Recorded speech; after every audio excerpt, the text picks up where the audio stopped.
आम्हाला पहिल्यांदा रामाची भक्ती शिकवली.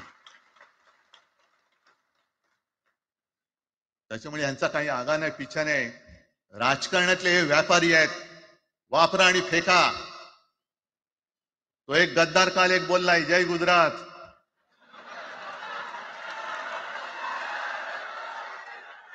किती लाचारी करायची. म्हणजे तो पुष्प पिक्चर पाहिल्यात तुम्ही सगळ्यांनी, दाढीवरनं हात फिरवून, झुकेगा नाही साला. तशी हे गद्दार म्हणतात, उठेगा नाही साला. कुछ भी बोलो, उठेगा ही नाही. अरे कसा उठणार?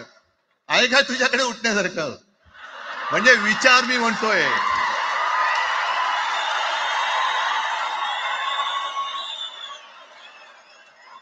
अरे विचार वगैरे मी म्हणतोय.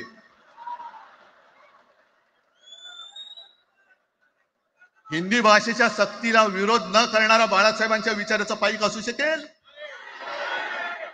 आपला मालक आला म्हणून त्याच्यासमोर जय गुजरात म्हणणारा आपल्या बाळासाहेबांच्या विचाराचा पाईक असू शकेल? मग आता जे मला वाटतं कुठल्या एबीपीचं होतं ना, उघडा डोळे बघा नीट. डोळे उघडलेत, पण आता जर का डोळे उघडले नाही तर पुन्हा कधी उघडण्याची वेळ येणार नाही, कायमचे मिटून जातील. आत्ताच डोळे उघडा, आत्ताच जागे व्हा.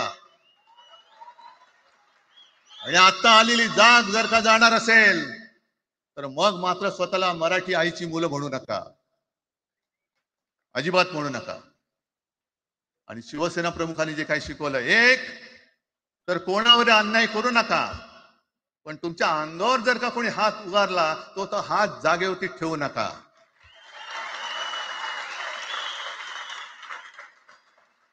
देवेंद्र फडणवीस भाषिक गुंडगिरी सहन करणार नाही तुम्ही म्हणता आहात. मला एक मराठी माणूस असा दाखवा की जो आपल्या देशात इतर राज्यामध्ये जाऊन गुंडगिरी करू शकतो. हिम्मत आहे त्याची? एक मराठी माणूस दाखवा.